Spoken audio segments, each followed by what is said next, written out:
এবারে দ্বিতীয় ঘটনা উপহার দিচ্ছি। দ্বিতীয় ঘটনা হলো শেখ ফরিদ গঞ্জে শেখ রহমাতুল্লাহের কাছে যে বায়াত হলেন নিজামুদ্দিন আউলিয়া, তার দ্বিতীয় কাহিনী, অর্থাৎ প্রথম কাহিনী জন্ম, এবার দ্বিতীয় কাহিনী শেখ ফরিদ রহমাতুল্লাহের কাছে বায়াত হলেন। শুনুন সেই ঘটনা। খাজা নিজামুদ্দিন নিজে আউলিয়া, তারপর মুরিদ হবে যাইয়া, মুরিদ সারা উপায় তো আর নাই,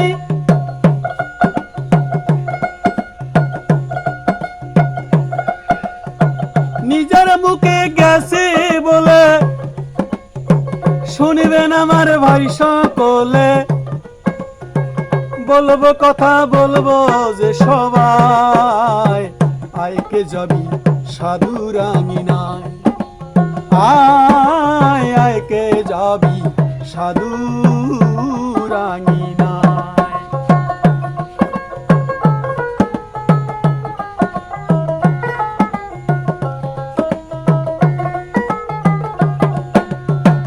নিজামুদ্দিন আউলিয়া বলে আমি নিজস্ব উক্তি করব বলে, নিজামুদ্দিন আউলিয়া তাতে নিজে বলেছেন আমি তখন 12 বছর ছিলাম ভাইরে, 12 বছর বয়সের পরে আমি আরবি লেখাপড়া করি যে তথায়, আয়কে যাবি সাধুর আঙিনায়, আয় ভাইরে আয়কে যাবি সাধুর আঙিনায়। হযরত খাজা নিজামুদ্দিন আউলিয়া স্বয়ং নিজে বলেছেন তখন আমি ছোট ছিলাম, আমার বয়স তখন প্রায় 12 বছর। আমি এই সময় 12 বছর বয়সে সাহিত্য অধ্যয়ন করতাম, আরবির সাহিত্য অধ্যয়ন। তখন আবু বক্কর খাররাত যাকে আবু বক্কর কাওয়ালও বলা হতো। যখন 12 বছর আমি কোরআন অধ্যয়ন করি তখন আবু বক্কর কাওয়াল বলা হয়। তিনি মুলতান থেকে, মুলতান নামে এক শহর আছে হিন্দুস্তানে, মুলতান থেকে খাজা নিজামুদ্দিনের ওস্তাদের খেজমতে অর্থাৎ শেখ ফরিদের খেজমতে চলে আসলো। খাজা নিজামুদ্দিন বললেন যে আমার ওস্তাদের খেজমতে আবু বকর কাওয়াল চলে আসলো মুলতান থেকে আমার ওস্তাদের পীরের খেজমতে। তো তশরিফ এনেছিলেন খেজমত করতে। তো সেই কাওয়াল আমার ওস্তাদের কাছে হযরত শেখ বাহাউদ্দিন জাকারিয়ার প্রশংসা করলেন। আমার বাবা শেখ ফরিদের কাছে যখন বাহাউদ্দিনের প্রশংসা করলেন, কিন্তু আমার পীর তো হলো শেখ ফরিদ রহমাতুল্লাহ, কিন্তু আমার অন্তর তার বিশেষ কোনো প্রভাব পড়ল না। ততপর তিনি বাবা গঞ্জেশেখর শেখ ফরিদ রহমাতুল্লাহর বুজুর্গি সম্বন্ধে আলোচনা করলেন। তাহা শুনে আমি বিচলিত হয়ে পড়লাম। তার মোহাব্বত আমার হৃদয়ে রাঙ্গায়িত করে তুলল। অবশেষে ওই কাওয়ালদার যখন আমার মুর্শিদের প্রশংসা করে তখন আমার হৃদয় ভুলে গেল। অবশেষে অবস্থা এইরূপ দাঁড়ালো, আমি নিজামুদ্দিন আউলিয়া এরকম হয়ে গেলাম, আমি প্রত্যেক নামাজের পরে হযরতে বাবা শেখ ফরিদের নামের তসবিহ পাঠ করতাম। রাতে শয়নকালে 10 বার শেখ ফরিদ এবং 10 বার মাওলানা ফরিদউদ্দিন নাম উচ্চারণ করতাম। আবার বয়স যখন 16 বছর তখন আমি আমার মাতা ছোট ভাই দিল্লি চলে আসি। ঘটনাক্রমে হযরত বাবা শেখ ফরিদ রহমাতুল্লাহ ছোট ভাই শেখ নাজিমুদ্দিন এর বাসস্থানের নিকটবর্তী একটি প্রকাষ্ঠের আমরা অবস্থান করতে লাগলাম। এই কথা যদি আজকে কোথাও বলা হয়, কোনো ব্যক্তি যদি বলে যে আমি আমার মুর্শিদের নামে 10 বার তসবিহ পাঠ করেছি, ফরিদউদ্দিন নামে উচ্চারণ করেছি আরো 10 বার, রাতের ভাগ ভাগ করে।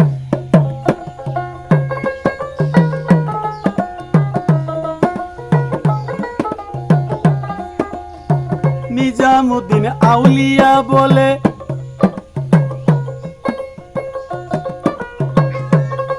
সাথে আলাপ চলাকালে বাবা ফরিদ উদ্দিন গঞ্জ শিকরের প্রতি মহব্বত থাকার সাথেই সাথে সাক্ষাতের আগ্রহে অন্তরে দিন দিন বৃদ্ধি পেল যে তথায় আয়কে যাবি সাধু রানী নাই, আয় ভাই রে আয়কে যাবি সাধু রানী নাই। নিজামুদ্দিন আউলিয়া বললেন, তথাপি আমি আরো 4 বছর পর্যন্ত ওই শহরেই অবস্থান করলাম এবং খুব চেষ্টা পরিশ্রম সহকারে তালিম লাভ করে সনদ প্রাপ্ত হলাম।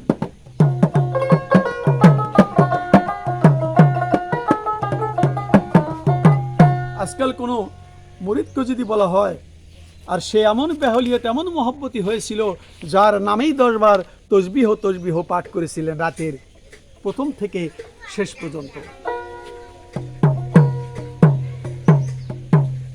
এবার অজুদানের দিকে যাত্রা। এক রাতে নিজামুদ্দিন আউলিয়া জামে মসজিদে যায় চলিয়া, প্রবাদে মুয়াজ্জিন ডাইকা কয়, মুয়াজ্জিনে মসজিদের মিনারে আয়াত একটি পাঠ কইরাছে, যারা ঈমান এনেছে এখন কি তাদের অন্তর আল্লাহ তাআলার নয়, আইকে যাবে সাধু রানী নাই। অজুধান নামে একটি মসজিদ আছে, অজুধান শহর। সেই অজুধানের মসজিদে নিজামুদ্দিন আউলিয়া চলে গেছে। মুয়াজ্জিন আজান দিছে, আজানের পরে একটি দোয়া পাঠ করলেন। সেই দোয়ার অর্থ হচ্ছে, যারা ঈমান এনেছে এখনই কি তাদের অন্তর আল্লাহ তাআলার জিকিরে ঝুঁকে পড়ার সময় আসেনি? তা শ্রবণ করা মাত্র নিজামুদ্দিন আউলিয়ার অভূতপূর্ব অবস্থার উদ্ভব হলো। ফলে তিনি সেই প্রভাতেই আল্লাহ তাআলার উপর তাওয়াক্কুল করে বাবা গঞ্জে শিকরের সাথে সাক্ষাৎ করার উদ্দেশ্যে অজুধানের পথে যাত্রা করলেন। যাত্রাকালে কোনো প্রকার পথের কোনো সম্বল তার সাথে ছিল না। অজুধানে পৌঁছা মাত্র হযরতে বাবা গঞ্জে শিকর শেখ ফরিদ রহমাতুল্লাহ তাকে দেখেই ওই বয়াতটি আবৃত্তি করলো।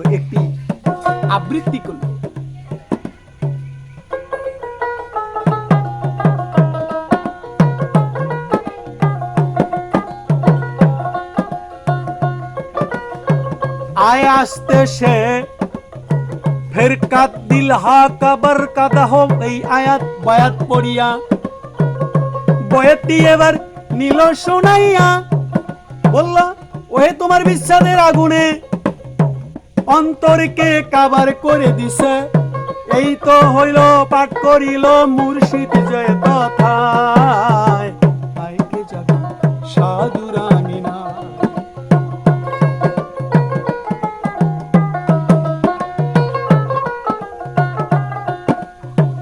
স্বরচিত রাইহাতুল কুলুব গ্রন্থে হযরতে খাজা নিজামুদ্দিন আউলিয়ার এই সাক্ষাতের বিবরণ করেছেন। কেমন সাক্ষাতের বিবরণ করেছেন? 655 হিজরি 10ই রজব বুধবার মুসলিম জগতের আশীর্বাদ সুলতান তরিকতের একজন নগণ্য গোলাম নিজামুদ্দিন বাদাইজুনি সৈয়দুল আবেদিনী হযরতে শেখ ফরিদ উদ্দিন গঞ্জে শিকর মাসুদ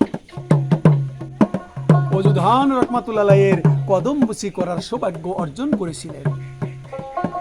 নিজামুদ্দিন আউলিয়া তখন তার মস্তক থেকে 4 ফুটি টুপি খুলে অধমের মস্তকে পরিয়ে দিলেন। কার? নিজামুদ্দিন আউলিয়ার মস্তকে। এবং নিজের খেরকা কাঠের খরম জোড়াও দান করলেন নিজামুদ্দিন আউলিয়াকে। ততবার বললেন, হিন্দুস্থানে বেলায়ত এবং আমার সাজরা রূপ নিয়ামত আমি অন্য একজনকে দান করতে চেয়েছিলাম, তখন তুমি অজুধানের পথে ছিলে। এমন সময় আমি মাথার উপর থেকে আওয়াজ শুনতে পেলাম, অপেক্ষা করো, নিজামুদ্দিন বাদায়ুনি আসছে, বেলায়েতে তাকে দান করে দাও।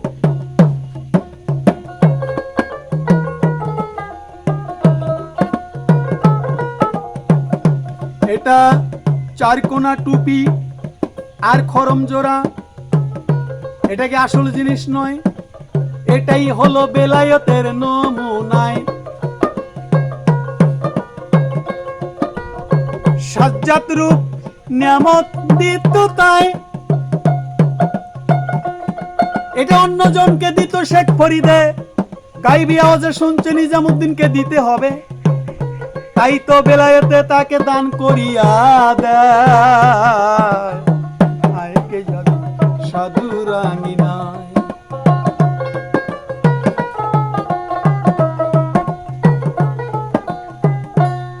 তাহলে বেলায়েতের চিহ্ন কি কি শুনলেন তো? খরম জোড়া দান করলেন, তারপরে মনে করলেন যে একটি খেরকা আর একটা টুপি, 4 ফুট টুপি দিয়ে বললেন অজুধানের পথে তেনাকে হিন্দুস্থানে পাঠালেন, তাকে বেলায়েত দেওয়া হলো।